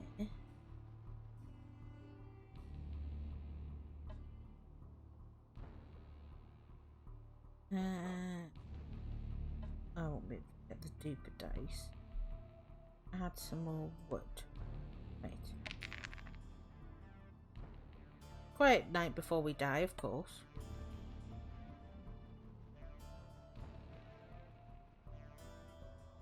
One day I will figure this out.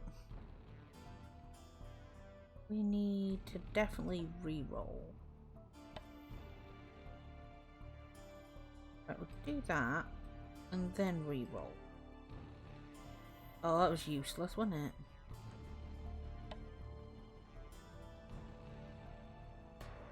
That one.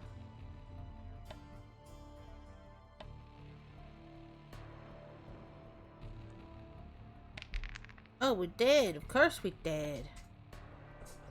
We did. God damn, every flipping time. Every time we die.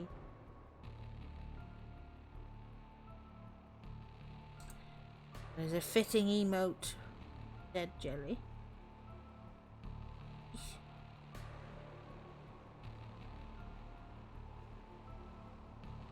Let us pop on one. There we go. Oh, that was an interesting game. I like that. I do like the game. It just frustrates me so bad. Oh my goodness. But if you guys have any browser games that you think I'd actually enjoy, feel free to share them with me, because these seem really fun to play. I think there's a couple that tell stories and just simple games. I'm all for some fun. Like, it's a fun game, but it's frustrating that we can't get quite there.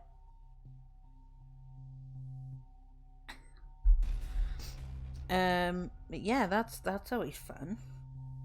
I think I will read you one or two creepypasta stories to end our stream with today, which I think makes a really nice end to a stream, end on a spooky. It made my head hurt to do math, so I just let you do it for me. My maths isn't that great either. I've not properly had to do math since high school and stuff like that. It's and college, and I'm like, is it too much math? But yes. Have a look. See. Read some creepy pastas.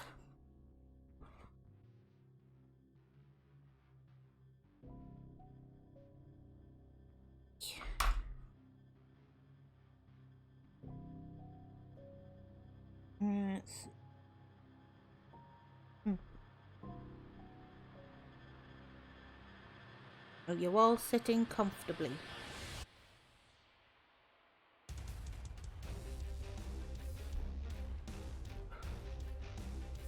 I should straighten myself up as well.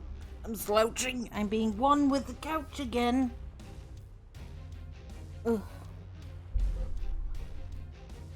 Hope you've been saving up your points.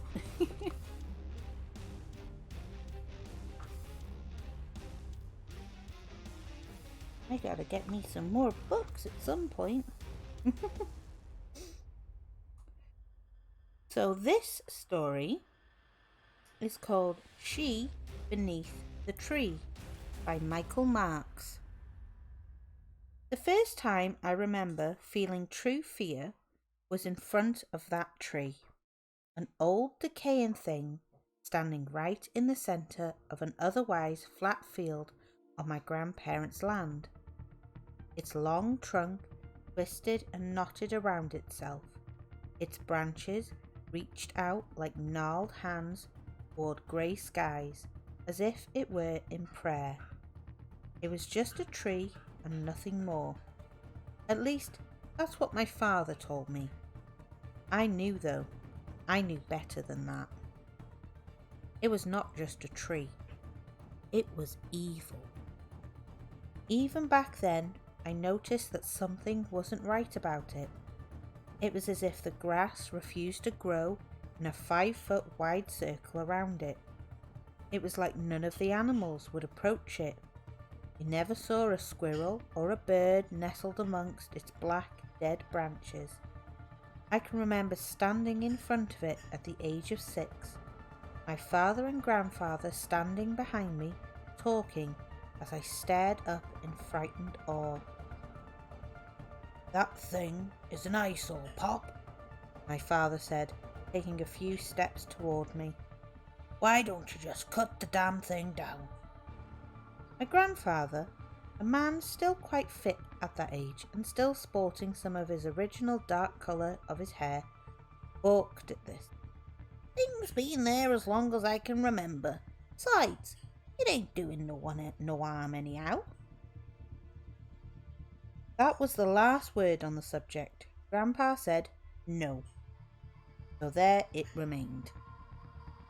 There it has remained for 20 years since. It lasted through my grandfather's sudden heart attack, my grandmother's passing shortly thereafter of cancer, my father and mother's divorce, and my father's eventual death from drinking. It's been there, and it's been cursing my family's name. I knew it then, and I know it now. I inherited the property after my father passed away. He hadn't done anything with it during the time he had it, as he had been far too absorbed in drinking and wallowing at the time. So when I got to the place, it had fallen into total disrepair. It would take some work to make it livable again, but since my girlfriend Crystal and I have been looking for a bigger place for our family, it was something of a godsend. Our son Jeffrey was 4 years old, and I thought it would be great to give him a bigger room and a huge backyard to play in. We could finally even get a dog. something I'd always wanted to do, but the crummy apartments I'd lived in hadn't allowed. I remember walking the grounds and planning everything out in my head. Every colour of paint and scrap of wood I would need to get this place back in shape and looking like the place I remembered from my childhood. Then, I remember seeing that tree. Off in the distance, like a blight on the horizon, its clawed branches still reaching up toward the sky in prayer, its body still rotting and twisted. I leaned up against the house and lit a cigarette while I stared at it off in the distance like it was an intruder. I closed an eye and covered the tree with my thumb. The world looked better without it. I decided in that moment that while Grandpa may have wanted to just let it be, I was cutting that fucker down. My girlfriend and I decided that I could spend the weekends up at my grandparents' place to get it fixed up for us to move in. My brother, Eddie, offered to help out on the weekends and that he wasn't busy, but he said that wouldn't be for at least 2 weeks. I considered the idea of waiting to cut the tree down until my brother could get up there to give me a hand, but the second I lay eyes on that thing, I wanted it gone. I backed my truck into the field to make it easier to haul out all the pieces, and I set to work. As my chainsaw roared to life, in my head I could almost see the twisted thing cringe. It had stood for longer than I'd been alive. Today was its last time at prayer to the sky. I covered my face with a dust mask and felt a great satisfaction as the whirling teeth of the saw sunk into its surface. Chips of blackened bark and rotten-smelling sawdust flew free from its knotted, twisted trunk. Some sort of black sap leaked out onto my saw blades as I worked. I could even feel bits of it fly up and hit me in the face. Even through the dust mask, I could smell it. Its stench was horrid.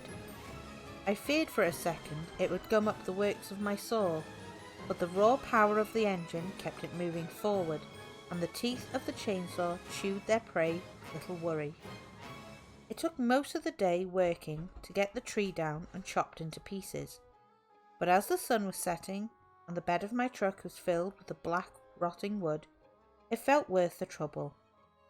Left in the tree's place was nothing but a knotted-up stump. The thing writhed with insects and some kind of mould. I would tear it out later when I had some help. Who knew how deep that thing had been rooted? I climbed into the cab of my truck, filthy and tired, yet satisfied with my work. That night I slept a dreamless sleep of the dead, knowing my horizon was free of that twisted shadow. I spent the whole next day working on the main house. There was a lot to do, and I didn't want to waste any time. It wasn't until the following weekend that things started to get strange. I'd been clearing out the attic of the house. It was filled with boxes of junk and old furniture. Most of the stuff was going straight to the dump, a few things to the Goodwill, and the last little handful I was keeping. While I was moving one of the keeper boxes, a box filled with old photo albums, one of the albums fell off the top and sent a couple of loose pictures sprawling across the floor. I set the box down in the guest bedroom, where I was planning to store it for the time being, and walked over to pick up the photos. They were old black and white pictures of my grandfather when he was younger. He was standing in front of that horrid-looking tree, smiling. My grandmother sat beside him at the base. Fall of 47 was written on the back, but below it was something much stranger. Lekala, lekala, we seek no end. The phrase struck a strangely familiar chord with me, although I had no idea what it meant. The photo, in and of itself, made me feel uncomfortable though. There was something a little too manic in my grandfather's smile, and something a little too nervous in my grandmother's. I flipped to the next photo, and it took a second to realise what I was looking at. When I did, my stomach turned. It was my grandfather. This time, though, my grandmother was not in the frame, and instead, my grandfather was holding a rope that was slung up over the tree and pulled taut. On the other end of the rope was a dog. It had been hung by its neck, presumably by my grandfather, and it appeared to be dead. My grandpa still had that manic smile on his face. You could see it beaming from beneath his wide-brimmed hat. I dropped the photo, recoiling from what I had just seen. It was sick, and I could hardly believe it. My grandparents had always been such kind people, and the sight of my grandfather taking such pleasure in killing a defenceless animal made me sick. I steadied myself on my knees and saw the photo lying face down on the ground in front of me. It too had writing on the back. Lekala, lekala, except the end of another. I snatched the photo up off the ground, not wanting to look at it again, and walked at a steady pace over to the trash pile I had been building up. I shoved the pictures inside one of the boxes and then returned to where I had left the other photo albums and started tearing through them. I came across at least 10 other sets of photos from different years.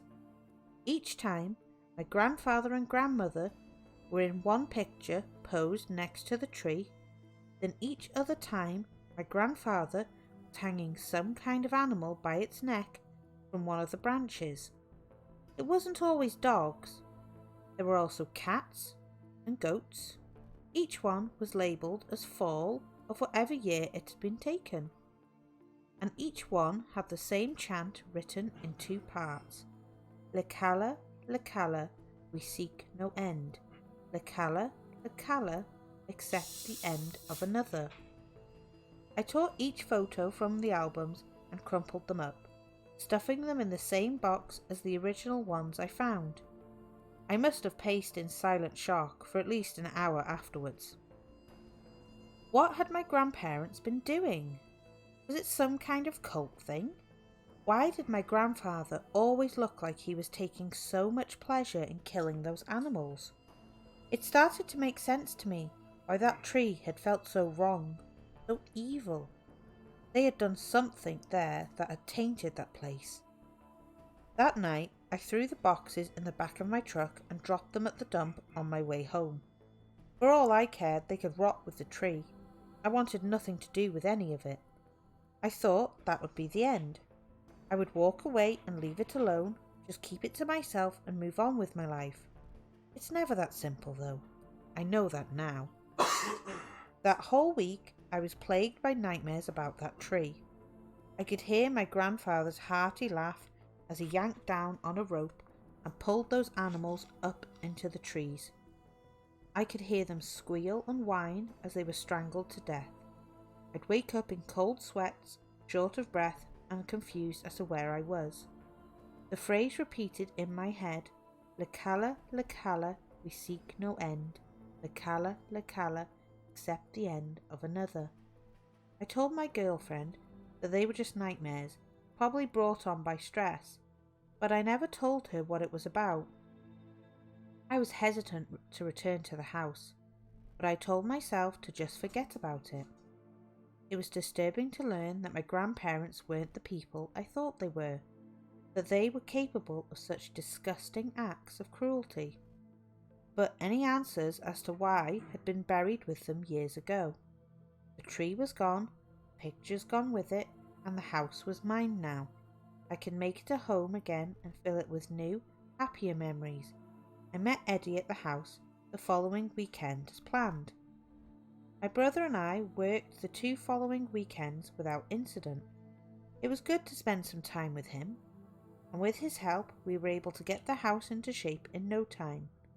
The 3rd weekend I got there on Saturday morning to find my brother staring off into the field. I walked up behind him and touched his shoulder. He jumped back, startled. "Jesus Christ, Danny, you nearly scared the shit out of me," he said, seeming to snap out of his trance. "Sorry about that." It looked like he was straight up zoned out though. Oh, yeah, just staring off into space. He laughed. Guess I'm getting senile in my old age. Yeah, 30 years old and all. We should probably get you ready for the retirement home. He snorted a quick laugh and gave me a playful punch on the shoulder before turning his attention back to the field. Hey, didn't there used to be a tree out there? He asked. Gnarled old thing, really creepy looking. My heart sank in my chest. I've had so much fun working on the place with him that I'd not thought about the tree or the photos in the past week. Yeah, I cut it down. My tone became somber. I hoped that he wouldn't ask me anything, and I think he could see it on my face. Good riddance. Thing was hideous. He smiled at me. Let's get back to work. We spent the rest of the day rebuilding the back deck that we had torn down the previous weekend. It had been overtaken with rot and was falling apart. During one of our smoke breaks, Eddie cracked a beer and handed it to me. I returned the favour by lighting a cigarette and passing it over to him. He took a drag and coughed a bit before taking a swig of his beer. Don't you dare tell my wife. I've been smoking, he said, sucking down another drag. Marla could kill me. My lips are sealed, brother. I laughed and lit one for myself. So, Crystal and my nephew are coming up tomorrow? Yep. He wants to check the place out, and I'm tired of spending whole weekends away from my boy. It'll be good to show them around. I wasn't actually sure how much I meant that. The whole place still gave me a weird vibe. I was doing my best to ignore. Yet, in the back of my mind, it gnawed at me. This place always had a fucked up vibe when we were kids, Eddie said, seemingly out of nowhere. He was staring at the backyard fence, as if he were looking through it out toward the field. What are you talking about? I said, before taking another swig of my beer and giving him a raised eyebrow over the bottom of my bottle. Just, I dunno. He trailed off a bit before turning his attention towards me. I'm glad you're fixing it up, Danny. We both sat silently for a bit, till we were almost done with our beers. My brother took down the final swallow out of his bottle and smacked his lips. Le cala, the end of another, he said before turning to me with a smile. I leapt out my lawn chair and backed away from him as if he had just pulled a knife on me. Whoa, brother, will you fly up your shorts? He said with a laugh. Why the fuck did you say that? I was now standing behind the chair and using it as a barrier between me and him. 'Cause you jumped up like a maniac, he answered, taking a step towards me. You okay? Not the thing about the bee, you asshole. What did you say before that? I stepped back, holding my beer bottle by the neck with a nervous grip. I said, that's the end of another break. What the fuck has gotten into you? I eased my stance and leaned myself on the back of the chair. Could I have been hearing things? It was possible. It felt as if that phrase had drilled itself into my mind. I decided I may have just misheard and flipped out over nothing and felt stupid. As far as I knew, my brother didn't know anything about what went on here, and I wanted him to remain in ignorance. Nothing. I looked up at him and forced a smile. I think I've just been working too hard. My mind is starting to play tricks on me. One hell of a trick. His face was flushed with worry. I could tell he was genuinely confused. My heart slowed down and I finished the rest of my beer before walking over next to him and clapping him on the shoulder. Don't worry about it. My smile came easier now. Your little brother's an idiot. Let's just get back to work. That's exactly what we did. We managed to get the whole back deck built over the course of the rest of the day. All the other breaks we took had an uneasy silence to them most of the time. I really just wanted to see Crystal and my son. I hoped it would make me feel less uneasy after my little delusion. Eddie blacked out on the couch shortly after we finished for the day and fell asleep in the upstairs bedroom. I think I would have dreamed about the tree that night. In fact, I'm sure of it. That is, if my sleep hadn't been interrupted a little before 4 a.m. I woke to a figure standing over the bed, just staring down at me. I was about to freak out, go scrambling for my grandfather's old 12 gauge in the closet, but my eyes quickly adjusted. It was Eddie. The look on his face made it seem as if all the life had been drained out of him. "Eddie?" I asked, rubbing the sleep from my eyes. "What the hell is going on? Is everything alright?" "Tree beneath the tree demands retribution for what you did." I raised an eyebrow at him. I felt utterly confused and still half asleep. Before I could ask what the fuck he meant, he spoke again. The colour. We should seek no end. I don't want her to have you, brother. I'm sorry." My stomach twisted knots in my chest, and I threw back my covers and jumped out of bed.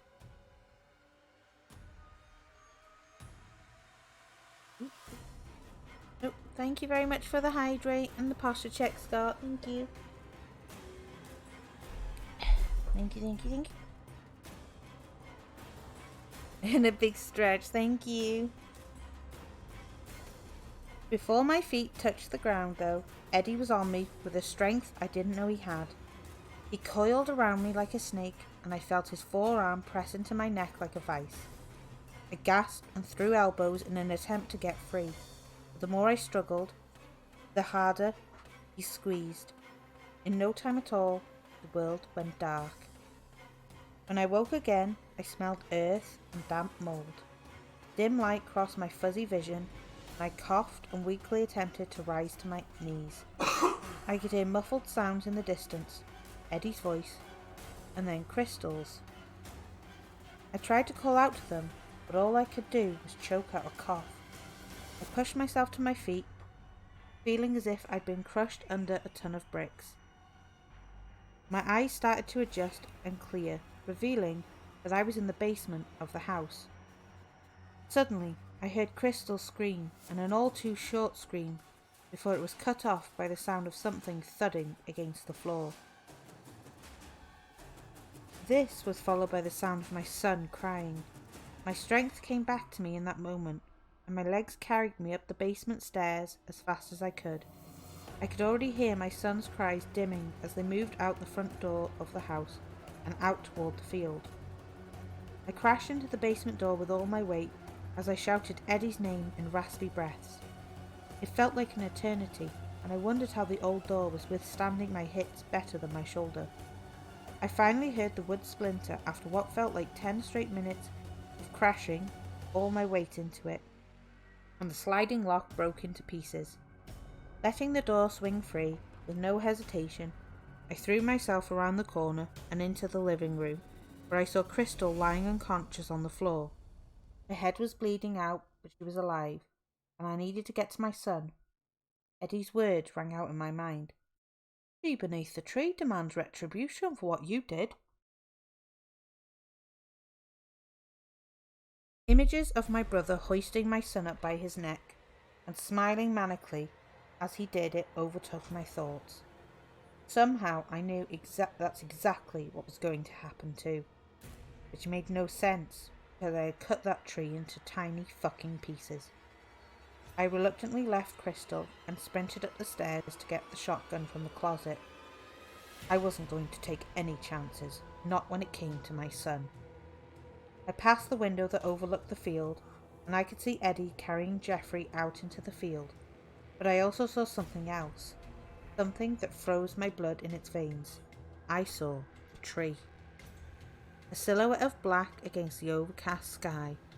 Its gnarled body and twisted branches reached up in prayer, the same as it had always been. I didn't have time to wonder how. None of this made any sense. But I knew what was about to happen to my son. I hurriedly grabbed the shotgun, made sure it was loaded, and sprinted from the house. They had reached the tree before I got to them. Eddie had slung a rope over one of the thicker branches and looped it around Jeffrey's neck. Before I could even level the gun in Eddie's direction, he had thrown the rope over his shoulder and began lifting Jeffrey up by his neck. I lifted the double barrel and pointed it directly at my brother. "Let him down now, Eddie," I screamed, my voice still raspy and paining my throat each word. "I'm doing this for you, brother. Lekala, Lekala. I don't want your end." He wasn't smiling like I'd seen in my head. Tears streamed down his face. "She demands your blood. This is the only way." "I'm not going to say it again." I stepped closer to him. There was no chance of missing. I pulled the hammers for both barrels back. I could see Jeffrey's feet kicking wildly in the air. One of his little shoes went tumbling to the ground. "Let him down!" Now the tears were mine. It felt like some compulsion to pull the trigger had taken over me. I could hear a woman's voice in my head. "Lekala, Lekala, do it." It was little more than a whisper, but it was there behind my thoughts. I stared up at the tree, feeling exactly like the first time, in the grip of true fear. "She needs sacrifice from you," my brother screamed, his face and voice twisted in madness. "Lekala, Lekala, accept the..." His voice was cut off by the thunderous sound of the shotgun as I squeezed the triggers. I don't remember much after that. Not much more than bits and pieces. I remember scooping my screaming child up off the ground and carrying him back toward the house. I remember Crystal running towards me, tearing him from my arms with a confused look in her eyes. I remember collapsing before the police and ambulances got there. Crystal said they couldn't question me because apparently I kept saying that it shouldn't be there, that I cut it to pieces. I couldn't bring myself to tell the truth about the tree. As far as she or anyone else knows, my brother went crazy. I wish I could believe that was true. It would make me feel like less of a piece of shit, dragging his name through the mud after I murdered him. Make no mistake either, that's exactly what I did. There were other ways I could have stopped him. I've thought through all of them 100 times. I tell myself the reason I pulled the trigger was because I was in a panic, not in the right mind. I know though, it was she beneath the tree, as Eddie had called her. She got her sacrifice from me, in both blood and humanity. I never bothered to cut the tree down again. In fact, I decided to let the old place rot. I refused to even sell it, and I sure as hell will never go near it again. I keep hoping it'll burn down in some freak accident. I know it won't though. Hell, even if it did, that fucking tree would still be there. Gnarled and twisted branches reaching up toward the sky in praise of whatever power it serves. Hello, Circus. Hi. Night, Scott. Thank you for stopping by and all the little redeems. Precious Bean. That was an interesting story. I have one more for tonight though, which will be super fun. And then we'll go and raid one of my lovely friends. But hello, Circus, how are you? Yes, don't worry. Thank you for the bits and for the support, hubby. Make sure you get your phone charged and get plenty of rest and all that fun stuff. And thank you for the bits, hubby. Thank you for joining me on my affiliate day. So this one, called Smile, Montana, by Aaron Shotwell. I'm tired of running. I'm tired of playing damage control. No one should suffer this. That wicked, human-like grin, those menacing eyes, that beckoning hand. Night after night, the same image, the same demon demanding me to spread the word. I tried to protect you all, I really tried, but it has finally gotten the best of me. It's too much. I'm just too tired to go on. I had hoped the account of Mary E. would be the last I'd ever hear. When I deleted that email and the attached image file, I hoped to leave it all behind me.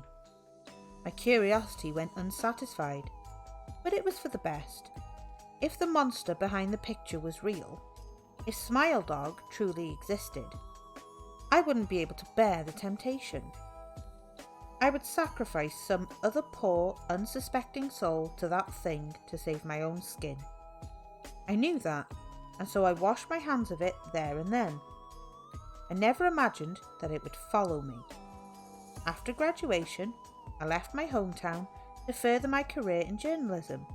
Just me and my handheld camera, looking to film something that would catch the attention of the news station of my choice.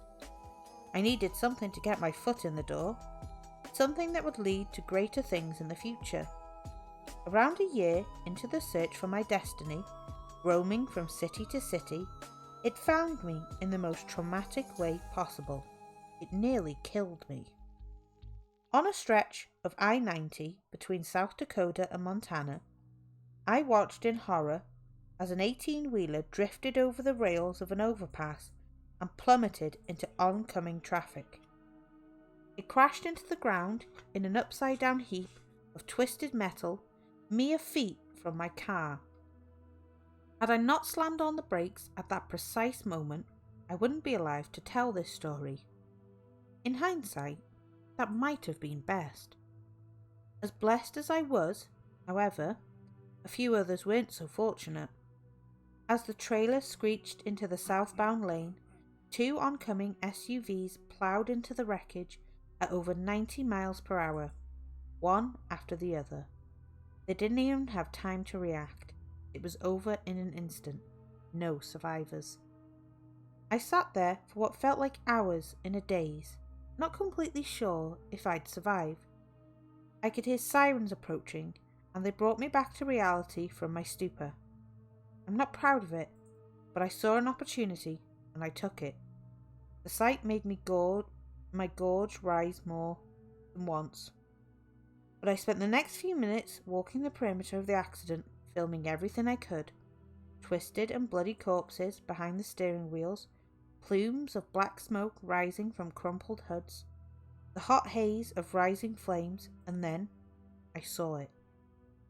The semi's driver door had been ripped from its hinges, and the driver lay on his back in the overturned cab, his arm outstretched into the street, and there it lay, just beyond his fingertips, signed at one of the corners and splashed with blood. An old floppy disk with 3 words sprawled on its label. Spread the word. I stared at it, stunned, and Mary's final words came flooding back to memory. I still didn't know what I believed, or even if that disc contained the monster that haunted her dreams for so long. For all I knew, it could have been a coincidence, but I wouldn't risk it. I crushed it underfoot, stomped it into a scattering of plastic shards, and threw the remains into the fire rising from the first SUV's engine. If Smile Dog was behind this tragedy, I wouldn't let it take any more victims. That footage proved to be the breakthrough I was waiting for. The director of the local news station received it with great enthusiasm, and he paid me more than I could have hoped. Gore brings in the ratings after all. He invited me to keep in touch, said I was going places. It was a bittersweet feeling, especially when the story aired. As it turned out, the semi-driver had not been intoxicated. There had been no mechanical failures with his vehicle. He had no history of suicidal tendencies. His death was a mystery. It was clear that he let it happen, but nobody could discern the reason. But I knew. The lack of another, more reasonable explanation cleared any doubts in my mind. It was his only escape from the nightmares. Unfortunately, it wouldn't be my last encounter with Smile Dog's curse. It seemed blood and guts were my gateway to a real career, and I was going to give the director what he wanted. If I could prove myself as a freelancer, I thought, Maybe I could land a spot in-house. And from there, who knows? Reporter? Anchor? The sky was the limit. So I bought myself a police scanner and got to work. I had served for 6 months before it found me again. This time in the back pocket of a jumper in Billings. Then, a week later, lying near the purse of a woman who ran into traffic in Whitefish. Then, a few days later, on the counter of a convenience store where the owner put a shotgun in his mouth. I destroyed every copy I found, but they just kept turning up, following me. And I knew that for sure a few weeks later when a package arrived at my doorstep. I didn't recognise the return address, but I knew what it was. I could hear it rattling around inside, just waiting to claim me like it had claimed all the others. I wouldn't give it a chance. I tore it from the box and tossed it into a heated frying pan, watched the plastic curl and melt, and it screamed. It hissed with the agony of a dying animal, just as it had for Mary's widower Terence. The sound chilled my blood. Things went quiet for a while after that, long enough that I almost thought it had actually given up and taken no for an answer. Long enough for me to build some real rapport with the news station and lay down some roots. Life finally seemed to be shaping up, and then I received a call from my mother back home. She said she was just calling to check up, bored me to death with tales of her bridge club and dad's bodily functions, typical mum call. Then she asked me a question that shook me to the core. Honey, do the words "spread the word" mean anything to you? My heart leapt into my throat. What? What are you talking about? Yeah, someone left this little square plastic thing in our mailbox this morning, she said. No package or anything. I don't even know what it is. And those words were written on it. Any idea what this is all about? I paused, terrified. I don't know, Mum. It's probably just a prank. Just throw it away. What is it? Just throw it away, Mum, I shouted. She heard the panic in my voice. Honey, is something the matter? I took a deep breath and wiped the cold sweat from my brow. Yeah, Mum, I'm fine. Just toss it, okay? Don't worry about it. She didn't press the issue any further, just moved on to some story about my brother's new girlfriend, and I'm grateful. This monster, this smile dog, was now threatening my loved ones thousands of miles away.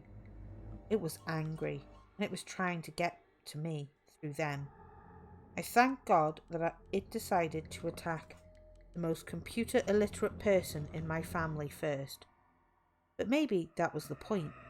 Maybe it was a warning. I don't know. But it wasn't about to wait and find out who was next. I had to end it. Thankfully, the box that held the last disc was still in the dumpster outside my apartment complex. I traced the return address to an abandoned storage facility in Livingston. I drove there with a pair of bolt cutters and 5 gallons of gasoline. Unsure what I would find, but determined not to let anyone else die. I would burn the whole place to the ground if it meant saving even one more person from Mary's fate. I had only just pulled in past the front gate when, sure enough, Smile Dog showed me the way. A single disc lying just outside the door of a unit at the end of the first row, Unit 15A. Even as I approached, I could feel the air grow colder, and I could hear the faint sound of white noise just beyond the door. Whatever it was, whatever was responsible for all these tragic suicides, lay just beyond. I could feel it. I cut the lock, and with no small measure of hesitation, I lifted the door, a mistake I sorely regret. At last, Smile Dog had claimed me, its ghastly image piercing the darkness from a small ancient monitor on a desk against the far wall. I stared it right in the eyes, felt its malice boiling from the surface of the screen, felt the red hand grasp my mind as my legs buckled beneath me. Then came the convulsions, racking my body as white noise roared from its broken speakers. I blacked out. When I came to, the monitor was gone, and in its place, and all across the floor, hundreds, maybe thousands of floppy disks, all marked with the same grim instruction. Read the word. I don't remember much after that. I just snapped, blinded by rage. But I remember the flames and the stench of burning gasoline, and I remember the eyebrow I lost as I stood too close, watching them burn. But of course, it wasn't over. I knew that. I tried to put off sleep as long as possible. When the coffee stopped working, I turned to cocaine. But it found me eventually, and Smile Dog bore into my mind with the searing heat of a branded iron. And, throughout the night, just as it had done to Mary, just as it had done to that semi-driver, it demanded that I spread the word. This monster is insatiable, and it will not be reasoned with. I must spread the word, or it will torment me until the day I die. And then it will come for my family, my friends. It will not stop. It will never stop, till I do as it asks. I broke into the new studio tonight. I used their editing software, just a few frames, and some heartfelt piece about soldiers returning home to their families. It should be enough. I don't know what will happen, but I don't intend to be around to find out. By the time it airs, I'll have left the country. Please don't look for me. For what it's worth, I never meant for it to end this way. I'm sorry. And that is the stories for this evening. We had fun times playing a lovely game and reading some stories. Hope you've enjoyed that. We are going to go and raid my lovely friend Scorpy today, and he's playing with Callista. So let me pop his stream up. So I'm going to mute and set up a raid. Feel free to join me. Thank you so much for joining today. I appreciate every single one of you coming. I will be taking a break tomorrow because I'm going to support Elysium Phantom with her story reading. Because, you know, she's also going to be reading something I wrote, so definitely check it out. But thank you very much, and I'll see you soon.